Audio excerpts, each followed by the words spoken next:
What's up, everybody? Nate here. So President Joe Biden just had a brand new press conference regarding the Russia-Ukraine situation. And in that press conference, he said that the United States is putting a complete ban on all Russian oil imports. In addition, he mentioned that he'd like to see European allies start to join that ban as well, which in his mind would inflict even more pain on Putin and the Russian war in Ukraine. But banning oil in the United States from Russia is not an easy decision, and this is going to have pretty serious ramifications for the United States and any European countries that decide to follow suit. Because right now, gas prices in the United States are surging. And Russia has already responded to this new ban, saying that oil could now go well over $300 a barrel. So today, I want to talk about everything that President Joe Biden just said in his latest press conference. I want to go over what this is going to mean for the United States economy, our European allies, and Russia in general, and what could be coming next for oil and energy prices in the United States for not only 2022, but beyond. But before I get into all of that, do me a quick favor and hit, smash, or destroy that thumbs up button below and ring that notification bell too. Both of those two things are completely free and they help to show me that you like this video and that you want to see even more just like it. Thank you so much for doing that. And now let's talk about oil in the United States and this brand new ban by President Joe Biden. So the oil ban from the United States has been pretty expected from the stock market and our country for a little while now. Oil is one of the biggest revenue sources for Russia, and if the United States and other countries continue to buy it, well, in theory, they're kind of supporting and funding Russia's war in Ukraine. So there has been a huge call to ban oil in the United States from Russia altogether, and we've already started to see a ton of individual companies stop buying oil from Russia over the past few weeks. In fact, Shell actually had a pretty bad run-in with this over the last couple of weeks as they were continuing to buy discounted oil from Russia, but they recently stopped that too. Here is exactly what Joe Biden said when banning oil from Russia in the United States. Quote, "Russian oil will no longer be acceptable at US ports, and the American people will deal another powerful blow to Putin's war machine. This is a step we're taking to inflict further pain on Putin." So basically, no more oil from Russia in the United States. Now, it's a little bit fuzzy on if the oil that's currently in transit from Russia and other places around the world that's coming to the United States will be allowed and still bought, or if those freight ships are going to have to turn back around with all of that oil. Now, the United Kingdom has also announced similar bans on Russian oil. They haven't completely outright banned it, but they've talked about limiting it inside their country as of now. The European Union has done the exact same thing, announcing a complete ban to wean themselves off of Russian oil by the end of this year. The European Commission president said, "We simply cannot rely on a supplier who explicitly threatens us." And with the war in Ukraine continuing to escalate right now, that makes a ton of sense. Now, in 2021, the United States imported around 672,000 barrels from Russia. That accounts for around 8% of United States imports on oil and refined oil products. So where exactly is the other 92% of America's oil coming from? Well, it's coming from Canada, Mexico, and Saudi Arabia. So the United States in general is not super dependent on Russian oil. However, it is going to make the price of oil go up even higher in the United States. 8% is still a good chunk, so losing that means you now have to depend further on those other countries. What that ultimately means is you can expect inflation or the price of goods and services to continue to rise in the United States because now companies and businesses have to pay a lot more for their oil. Oil is an essential product and we use it for just about everything in order to power our machines, which in turn is going to hurt a lot of Americans' budgets. And budgets are already super thin in the United States because everything is going up in price right now. And with this new oil ban, it could mean that supply chains get even more stretched. Oil is hard to come by right now because of the Russia-Ukraine conflict. It's not just because of the conflict, it's also the surrounding areas. You can't exactly transport oil between Ukraine and Russia right now, which means the supply is dwindling. This has led President Joe Biden to release a ton of oil from American reserves. We have strategic oil reserves that currently store hundreds of millions of barrels of oil. And so far, President Joe Biden has released around 30 to 60 million barrels of oil, and he plans to release around 120 million barrels of oil over the next month or so. Now that might sound like a lot, except for the fact that America consumes around 15 to 20 million barrels of oil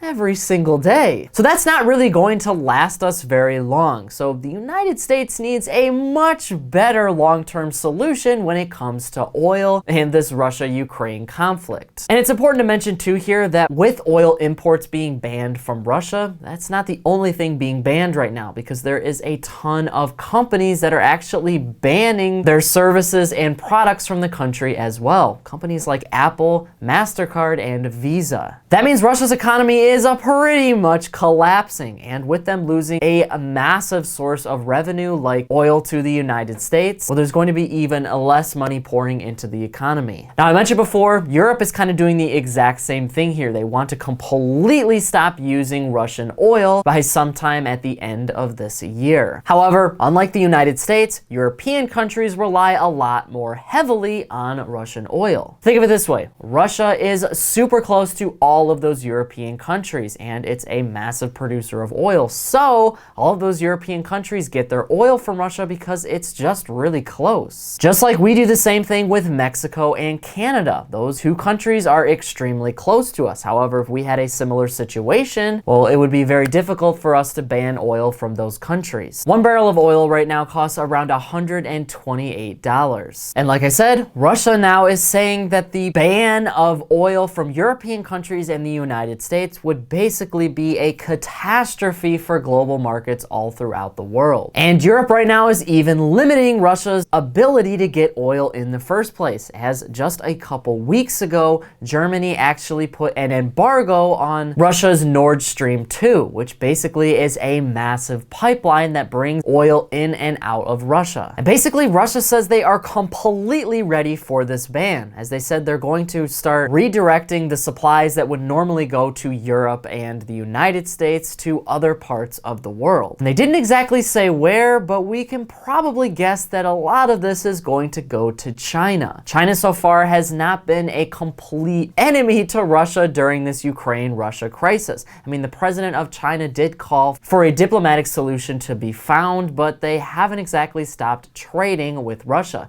That's been a big issue for other countries around the world because it's essentially keeping Russia's economy going right now. Now, $300 for a barrel of oil is insane, and like Russia said, it could get even higher than that. But this is all in an effort to try to get Russia to end its war in Ukraine. And with gas prices in the United States setting a new record high, what exactly is coming next for oil and our global economy? Well, in the same press conference, President Joe Biden essentially called out businesses and corporations for not drilling enough and producing enough oil in the United States. He basically said that there were plenty of leases available for companies and other businesses to start drilling on federal land in our country. If the United States could produce a lot more oil, then that would help not only our national reserves, but the average price of gas in our country. It could essentially bring it down because we would have more of it, and you wouldn't have to ship it as far because you're literally drilling in the United States. Now, when President Joe Biden says that companies aren't producing enough, well, this is kind of half true, because over the last 2 years, President Joe Biden has done a lot against the oil industry in the United States. He's basically put a huge pause on a lot of companies when it comes to drilling in our country.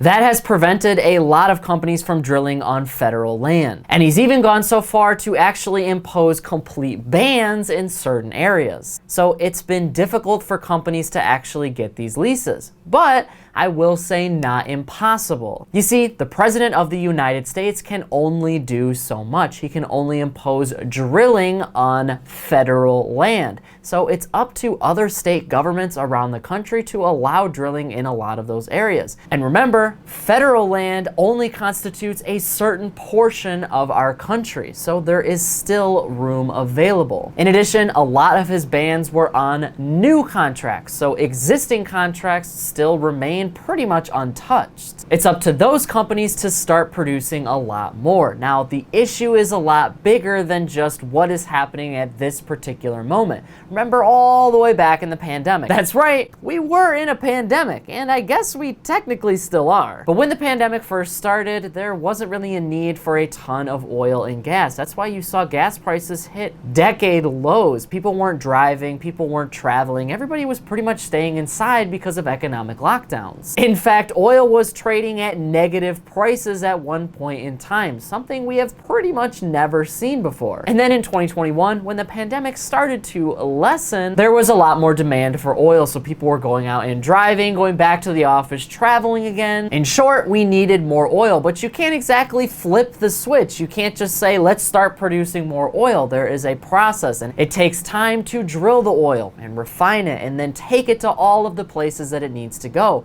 And we were still in that process in the early parts of 2022. And remember, it's expensive for companies to do this. That's why they stopped producing a ton of oil in 2020. When you produce it, it goes into a barrel, and then you have to store the barrel, which is time and energy and money to do that. In order to cut costs, they just stopped doing that. They stopped producing it. Now, President Joe Biden is calling on them to produce more, but just like back in 2020, it's not just a switch. It's going to take time for these businesses and companies to actually start producing more, and we're not going to see the effects of that in the short term. Eventually, yes, there will be a lot more oil leases, and we'll see a lot of these existing companies produce more oil in the United States. But that is not going to help us right now. We need oil now, and prices are going to continue to go up. So $300 for a barrel of oil is not completely out of the question, because remember, the United States is still energy dependent on other countries on our planet. We get most of our oil from Canada, Mexico, and Saudi Arabia. Even if we start filling the gap of what we were getting from Russia, it's still not going to be completely enough to bring prices down significantly. It could bring prices down a good amount, but we're not going to see prices like we saw in 2020 for probably a long time. One other caveat I want to mention here is about the Keystone Pipeline. So the Keystone Pipeline was essentially going to go through Canada into the United States and would bring oil between the two countries. And because we get so much oil from Canada, a lot of Americans were expecting this to significantly reduce gas prices in the United States once it was completed. However, when President Joe Biden came into office in 2021, one of the first things he did was put a complete stop to the Keystone Pipeline project. And one of the reasons for that is because the United States, while it does use a ton of oil and while it needs a ton of oil,